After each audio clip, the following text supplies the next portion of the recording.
E aí, pessoal, aqui é o Jack, vão chegando aí, vão chegando, estamos ao vivo no Estratégia de Guerra, lives diárias para homens de verdade.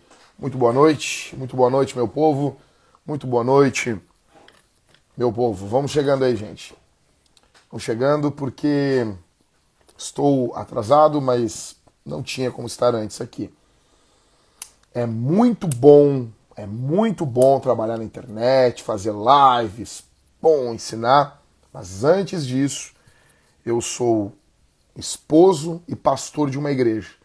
Então eu estava em um aconselhamento pastoral e não deu para estar antes, e a igreja vem antes. Então eu estou aqui para poder servir você, servir de bênção para a tua vida, de alguma forma poder ajudar, poder somar. Só que a igreja local que eu pastoreio aqui vem antes, tá bom? Então eu estava com alguns irmãos e não tinha como estar junto aqui, tá? O Maicon, vamos conversar depois. Fica aí, fica online, Maicon. Me manda daqui a pouco um convite, o Maicon pode entrar aqui e a gente conversar um pouquinho sobre isso. Então eu vou falar aqui com vocês sobre geração mística. Mas não é mística de misticismo, tá? É X-Men. Tá bom? Vou falar aí para você sobre a geração mística do X-Men. Então, cara, para vocês, quem tá ligado aí em cultura pop, sabe que a mística, ela é... Eu até peguei aqui a definição certinha, tá? Porque a minha esposa é muito ligada em X-Men, muito ligada nos desenhos, nos filmes do X-Men, ela gosta muito. Eu já não sou muito da Marvel, eu já sou mais da DC Comics, tá bom? E todos nós sabemos que a DC é melhor, né? Todos nós sabemos. Mas a minha esposa, ela é insistente, ela gosta mais da Marvel. Não sei se gosta mais da Marvel, mas ela gosta muito do X-Men, tá bom? E ela gosta muito dos desenhos, dos filmes do X-Men. E a gente estava conversando esses dias no carro sobre essa personagem aqui. E conversando sobre a geração de jovens que nós temos hoje. E, cara,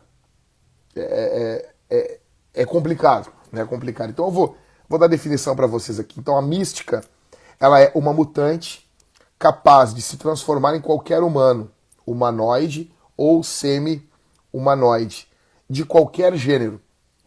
Ela consegue duplicar de forma precisa a retina, impressões digitais e a voz do outro ser. Seus poderes são estendidos igualmente a materiais não orgânicos, já que a mutante é capaz de fazer a ilusão de roupas também. Tá? Essas capacidades únicas ainda dão a possibilidade de envelhecer a um ritmo extremamente lento, capacidade de cura aumentada e imunidade a drogas ou venenos. Então, cara, vendo quem aqui viu os filmes do X-Men, viu que, acho que era Jennifer Lawrence, assim que pronuncia o nome dela, ela fez a Mística, se não me engano. Tem uma outra atriz também que fazia esse personagem, e é muito louco, né? Ela tá ali, quando vê, tu tá vendo a cena, bem feliz, quando de repente, pum, vira aquele bichão azul parecendo lá parecendo o personagem da propaganda da TIM, né? Parecendo um avatar, entendeu? É complicado, né? Aí quando de repente tu, pá, cara, era a mística, não era aquele cara, não era aquela criança, não era aquela senhora. Por quê? Porque aquela aparência dizia uma coisa, né? Dizia algo, não estava dizendo, não estava, a aparência não estava revelando aquilo que de fato era. E vendo esse filme, esse personagem, quando eu olho a nossa geração, cara, de jovens, de homens, eu vejo que a gente está vivendo uma geração da mística, uma geração extremamente de camaleões, né? Uma geração que literalmente sabe se moldar, sabe fingir, sabe mentir, usa disso brutalmente para o seu próprio bem. Nós estamos vivendo em uma geração complicadíssima. Então, em primeiro lugar, diante da cultura, eles falam o que a cultura fala. Por exemplo, questões éticas, aborto, casamento homossexual. Eles falam o que a cultura fala. Eles replicam o que a cultura fala. Por quê? Porque eles são camaleões. Questões políticas, questões de família. Diante da cultura, eles assumem uma postura que não é dissonante, não é contrastante. Quando você vai falar com eles sobre aborto, sempre tem um mas. Grava o que eu estou dizendo. Fuja dessas pessoas que tem um mas. E daí as pessoas vão dizer assim, não, eu tenho escutado muito isso. As pessoas vão dizer assim, não, mas veja bem, tu é extremamente fundamentalista, né? Tu é muito fundamentalista, Jackson. Tu é fundamentalista demais. Só que é engraçado que as pessoas não notam muitas vezes que todos são fundamentalistas. Ou você é fundamentalista em uma posição acerca do aborto, se sim ou se não, ou você é fundamentalista em alguma posição no que envolve família, ou você é fundamentalista sobre não ser fundamentalista, mas você tem alguma coisa na sua vida que você não abre mão. Que você não abre mão. Então essa gente, diante da cultura, eles falam que a cultura quer ouvir. E como tem isso, cara? E daí eles são aplaudidos pela nossa Oprah brasileira, a Fátima Bernardes, que tenta ser aí, que é, na verdade, né, a nossa sacerdotisa da cultura. Então, ó, perguntando aqui, ó. Mas tu não acha que a cultura tem algum aspecto da graça comum? Claro que tem. Claro que tem. Óbvio que tem. Diante da cultura nós temos 3 posturas, tá bom? Diante da cultura nós temos 3 posturas. Os missiólogos dizem que são 3 R's. Receber, redimir ou rejeitar. Mas é fato que vão existir coisas que nós precisamos rejeitar. E eu tô pegando coisas da cultura. Olha aqui a minha bandeira do meu estado. Eu tô utilizando... Agora eu trouxe meu chimarrão aqui, mas eu tomo meu chimarrão. Então, é óbvio que nós vamos pegar coisas da cultura. É óbvio isso. Só que estranho é quando nós estamos diante de coisas que a Bíblia rejeita, que a Bíblia condena, mas nós não fazemos isso. Imagina se um missionário chega em uma tribo e nessa tribo os moradores dessa tribo são canibais. O que você vai fazer? Respeitar a cultura? É sério isso? Você está comprando o discurso da cultura. A cultura é óbvio que ela vai se autopromover. E deixa eu dizer uma coisa para vocês aqui. Deixa eu falar uma coisa para vocês. Presta bem atenção aqui. O cristianismo, ele sempre vai rivalizar com tudo. Rivalizar com tudo. Tudo. O cristianismo vai sempre rivalizar com tudo.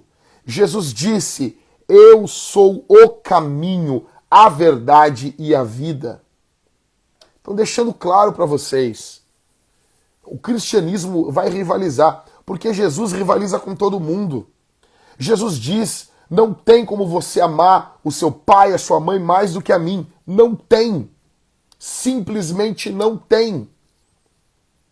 Se você quiser me seguir, negue-se a si mesmo, tome a sua cruz e me siga. Aquele que ama pai e mãe mais do que a mim não é digno de mim, disse Jesus. Ou seja, você nota que Jesus rivaliza com tudo, até e principalmente as coisas boas.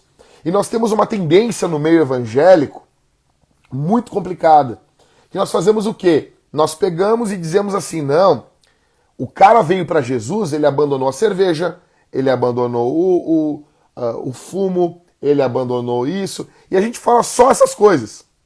Mas a gente não diz assim, o fulano veio para a igreja e ele era viciado nos amigos dele. Ele era viciado em trabalho. Ele idolatrava a mulher dele. Ele idolatrava os filhos. Ele veio para Jesus e abandonou tudo isso. Porque nós não abandonamos apenas as coisas sujinhas. Para seguir Jesus, nós temos que abandonar tudo. Jesus tem que estar em primeiro lugar no nosso coração.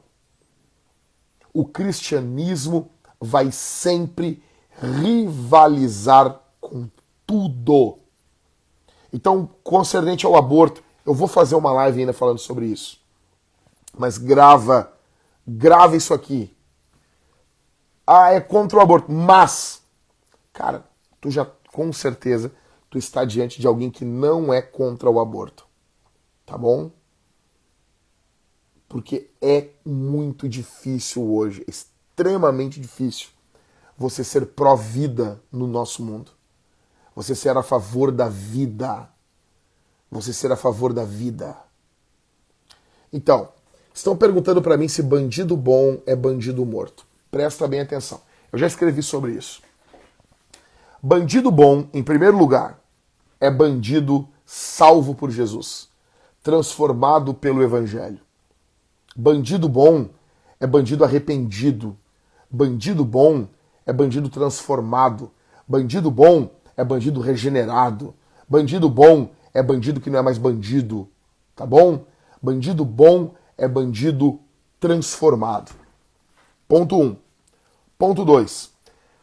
Se no ponto 1 Deus tem uma mão na história e a mão de Deus aqui é a igreja, Deus chama pecadores, a igreja é o corpo de Cristo, Deus tem uma outra mão. Romanos capítulo 13 fala que o Estado porta a espada.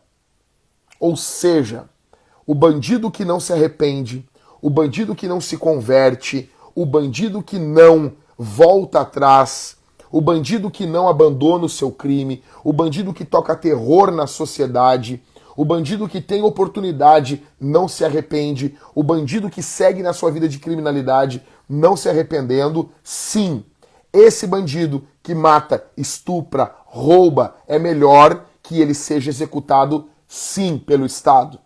É isso que Romanos 13 fala. Mas se você pegar só uma parte da minha fala, dá a impressão que eu digo assim, não, pode pintar e bordar, o bom é que ele seja recuperado. Ou se você pegar uma outra parte da minha fala, vai dar uma impressão que não, nem Jesus transforma as pessoas. Você está entendendo isso aqui? Ou seja, se ele não for convertido, transformado, ele vai inevitavelmente ser alcançado pelo Estado. Aquele que quer viver pela espada vai morrer, disse Jesus. Ok?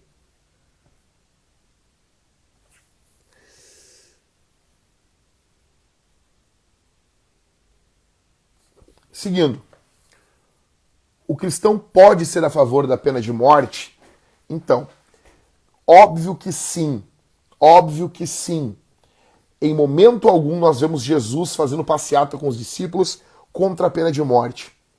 O ladrão que foi morto na cruz se arrependeu, é nosso irmão em Cristo e está salvo. Jesus estava do lado dele e disse, hoje mesmo tu estarás comigo no paraíso. Mas o perdão de Jesus para ele não deu poder para ele descer da cruz, para ele sair dali. O crime dele era passível de morte e ele estava morrendo. Estava sendo executado pelo Estado. E isso não só no Antigo Testamento, no Novo.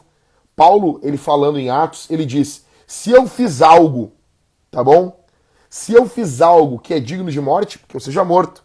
Tu nota que o pensamento dos apóstolos nunca foi em abolir a pena de morte. Paulo diz, gente, se vocês estão me acusando aqui, se algo que eu fiz é passível de morte, que eu seja morto. Mas se não, daí ele vai fazer a defesa dele. Tá bom? Segunda coisa, Romanos capítulo 13 diz que o Estado traz a espada. Tá bom? O Estado traz a espada.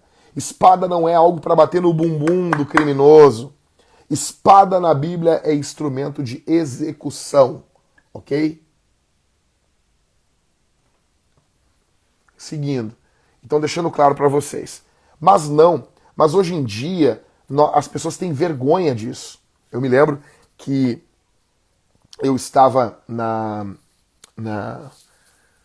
trabalho e foram falar sobre aborto, né?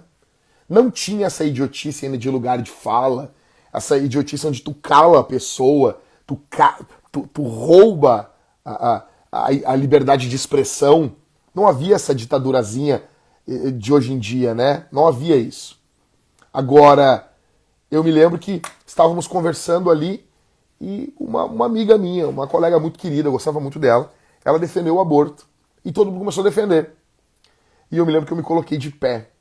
Me coloquei de pé naquele lugar e confrontei a todos, porque eu sou fruto de uma mãe que eu amo ela de paixão, mas ela entrou dentro de uma clínica de aborto quando eu estava com 2 meses de gestação no ventre dela. Tá bom? E ela não me abortou. Não me abortou. As amigas, todas, aborta. Minha mãe entrou lá dentro. O que fez a minha mãe não me abortar, no primeiro momento, o meu pai disse que assumi, sim, mas a principal coisa que ela não me abortou naquele dia foi olhar o estado da clínica. Era um açougue, aqui na rua Doutor Flores, no centro de Porto Alegre. Era um açougue. E a minha mãe entrou ali, viu aquilo e ficou com medo de morrer. Se fosse um hospital do SUS com uma musiquinha tocando, com alguém recebendo ela, né? Com certeza eu não estava aqui. E eu estava conversando agora com um irmão da igreja, ele, um jovem da igreja aqui, a mãe dele recebeu vários médicos mandando ela abortar o bebê. Vários. E até que o doutor Ubatã, se não me engano, lá de Brasília, disse: eu tô do teu lado, tu não vai abortar essa criança. O menino nasceu e é uma bênção na nossa igreja. É uma bênção. Uma bênção. E ele fez agora um parecer, procure aí no Google o parecer do doutor Ubatã sobre o caso da menina de 10 anos. Procure o que esse médico falou. Só que hoje em dia, se você não aplaude isso, se você não aplaude esse tipo de coisa, eles vão querer colocar você do lado do estuprador, sendo que você é a favor da pena de morte para estuprador. Eles vão fazer de tudo para pintar você como intolerante, como imbecil, como alguém. É engraçado. Eles estão defendendo uma pauta em cima do sofrimento. E eles estão acusando você de defender uma pauta. Meu amigo, eu não estou defendendo pauta nenhuma, eu estou defendendo a vida. A vida. Então, essa geração mística, tá bom? Essa geração mística, ela, diante da cultura, ela se coloca, ela fala a linguagem da cultura. Não para ganhar a cultura. Não como Paulo disse, me fiz de tudo para com todos. Não. Para literalmente poder fazer parte da cultura. Só que, em segundo lugar, essa geração, diante dos cristãos, eles agem como cristãos. Então, essa é uma geração que aprendeu a fazer a cara de Deus. Sabe? A cara de Deus. Sabe? Aprenderam a franzir a testa. Aprenderam, eu brinco aqui na igreja, que eles aprenderam a fazer a sobrancelha de casinha. Sabe? A sobrancelha, eu nem sei fazer, cara. Tá? Então, assim, aquela sobrancelha de contrito. Aprenderam a maquiar a cara de Deus. São homens que aprenderam, diante de cristãos, a maquiar uma espiritualidade. Né? Muda a voz, imposta a voz. Pregadores que, sabe? Vamos lá. De acordo com Deus, a vida é a partir da primeira parte. Não, a vida é a partir da concepção. O momento que o espermatozoide encontra o óvulo.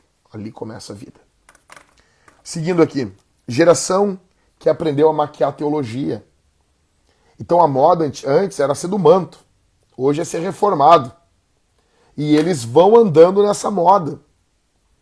E eles vão. Mas seguem vivendo como demônios. Tinha um cara que tu entrava no Facebook dele, velho. Era só frase de reformador. Era só frase disso, frase daquilo outro. foto disso, foto daquilo. Aí ele chega para uma jovem aqui da igreja, e eu queria muito que esse cara tivesse aqui em Porto Alegre. Eu ia ir atrás dele. E eu ia impor as minhas mãos sobre ele. Seria demais. Aí, ele chega para uma jovem e vem com aquele papo. Pode mandar uma foto de agora. Sabe a foto de agora? Essa geração fazendo isso? É uma geração que abre a Bíblia e abre sites pornográficos. É uma geração que manda versículo, mas também manda nudes. É uma geração que abre a boca para louvar a Deus, mas também usa a boca para defraudar a sua irmã. É uma geração corrompida. É uma geração que aprendeu a maquiar a postura e a falar a senha que a tribo quer ouvir, porque você tem sempre uma senha para entrar na tribo. Então os caras me encontram, eles vão falar de Spurgeon. Eles me encontram, eles vão falar sobre Lutero, sobre Calvino. Mas quando eles estão com os ímpios, ou com a turminha ímpia deles, eles vão falar de coisas imundas. Ou seja, deixa eu te dizer uma coisa, cara. Se eu te contar que teve cara que pegou o que eu ensino aqui pra literalmente comer mulher. Sabia disso? Sabia disso? Ou seja, eu ensino o homem a se doar, a cuidar, a proteger, a amar. Aí, um cara tinha uma colega de trabalho, congregava aqui na igreja, um chinelo, um idiota. Aí, a namorada dele acabou o noivado, a amiga dele, colega dele, acabou o noivado. Tinha um noivo lá. E ele chegou nela dizendo assim, porra, tu merece alguém que cuide de ti. Tu merece alguém que te entenda. Tu merece alguém que te ame. Daí ela olhou pra ele, nossa. E ele assim, lá na igreja eu tenho aprendido a honrar uma mulher, a cuidar de uma mulher. E ele pegou todas as minhas pregações, fez um resumão e apresentou pra ela. Ela gamou. E ele levou ela e transou com ela. E não assume ela. Ou seja, o que é isso? Vem no nosso meio, aprende a nossa linguagem, mas ele, como a mística do X-Men, ele apenas se porta como algo, sem ser esse algo. Se porta como alguém sem ser esse alguém. E talvez essa é a tua situação.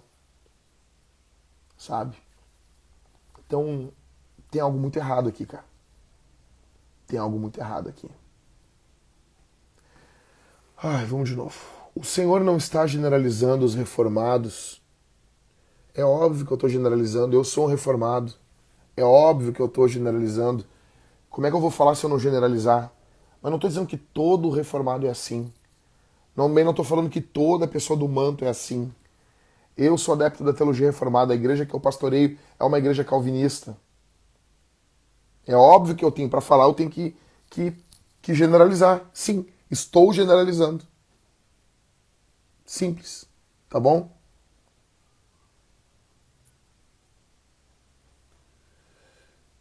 Vamos ver aqui.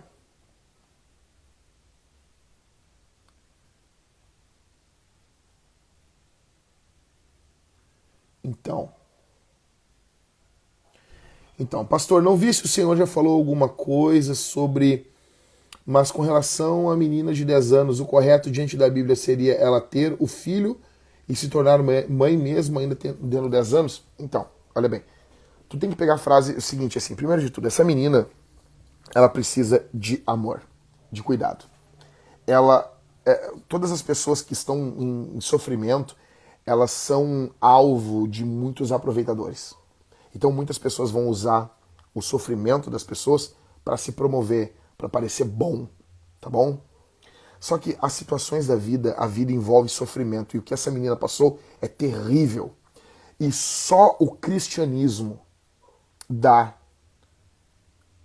uma saída, um significado para o sofrimento. Só. Você vai ter significado no sofrimento. Então, isso já ocorreu. Esse imundo já abusou da menina. Ela estava em uma gestação de 5 meses. O mais seguro para ela era fazer o parto. Ela não tem como decidir isso, óbvio. Mas era ter sido feito o parto prematuro. Eles estavam em um local onde tinha uma UTI neonatal.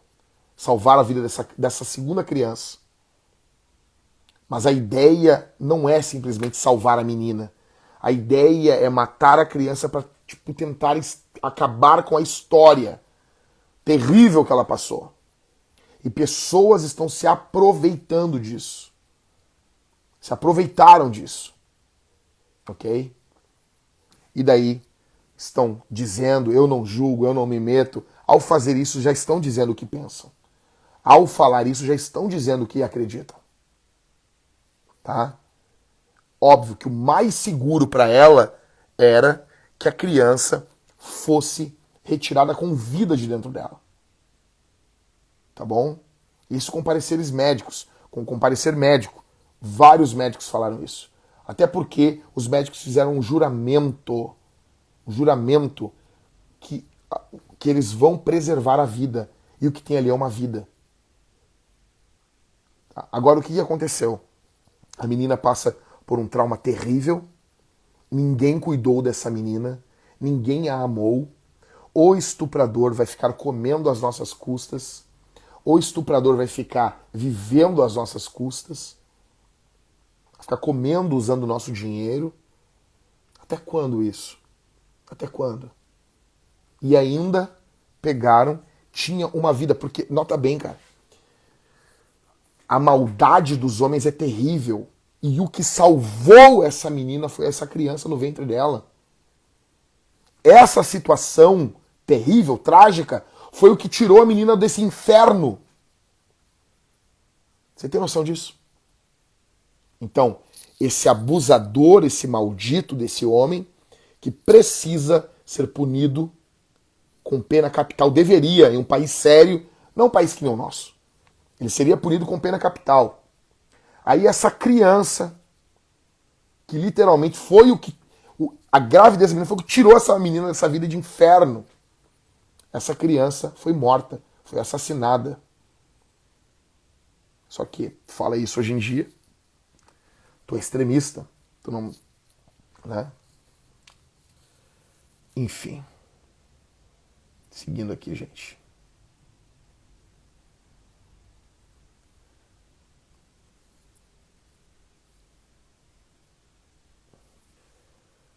Seguindo aqui, tentar ver responder mais alguma coisa. Ó, uma irmã dizendo que foi abusada por 3 homens e por uma mulher quando criança. E quem me curou foi o Senhor Jesus. Um exemplo, a nossa ministra Damares. Você pode falar o que falar do Bolsonaro na minha frente. Não vou brigar pelo Bolsonaro. Agora, por aquela mulher é uma santa mulher de Deus. Sabe? A mulher foi abusada e ela conta que ela subia num pé de goiabeira e ela encontrou Jesus lá. Isso era pra você chorar diante disso. O que fizeram? Riram dela. E esses mesmos que riram da Damares estão fingindo clemência para essa menina. São lixos. Esses mesmos caras que riram da Damares, esses jornalistas que riram dela, fizeram piada com abuso em uma menina, estão fingindo sentimento.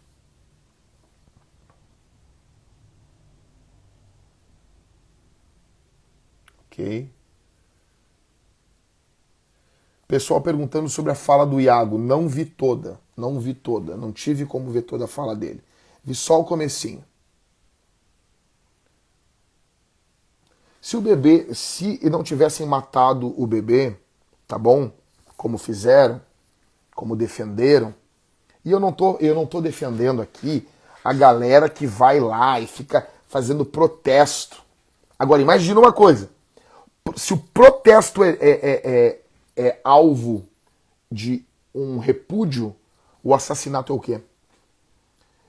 Vamos botar em escala de valores. Matar e fazer um protesto idiota. Qual que é pior? Se o protesto choca mais você, que eu não concordo com essa forma de agir, mas se o protesto choca mais você do que um assassinato, então você tem um problema na escala de valores dentro de você. Tá bom? Então, que enviasse essa criança para doação, óbvio, a gente não sabia se ela ia sobreviver, mas teria uma chance. O assunto nem era a criança em si, mas acabei abordando aqui, respondendo as perguntas, tá bom? Eu pretendo fazer um vídeo estruturado sobre esse tema. E é isso, tá bom, gente? Resumindo, se você é esse cara que vive agindo de um jeito, se maquiando diante da cultura, saiba de uma coisa, você pode enganar todo mundo. Você é um enganador até da cultura, você está enganando as pessoas. Você está enganando seus irmãos. Mas Jesus sabe quem você é. Jesus conhece você. Tá bom, lembretes? Entre no meu canal no Telegram, Pastor Jack, /Clube da Luta. Tem sido uma bênção. Eu tenho entrado em contato com os caras lá, nós estamos com mais de 4.000 homens e tem sido uma bênção muito grande. Segundo lembrete, estratégia de guerra, então lives diárias para homens de verdade, de terça a sexta às 9 da noite e sábado às 10 da manhã, tá bom? Se você está vendo esse vídeo pelo YouTube, aqui embaixo tem as contas. Se você tem sido abençoado pelo nosso ministério, considere enviar uma oferta. Considere. Você que está vendo a live aqui no Instagram, considera em nos enviar uma oferta para o nosso ministério, nesse momento que nós precisamos muito. Tá bom? Deus abençoe a todos, fiquem com Jesus. Falou!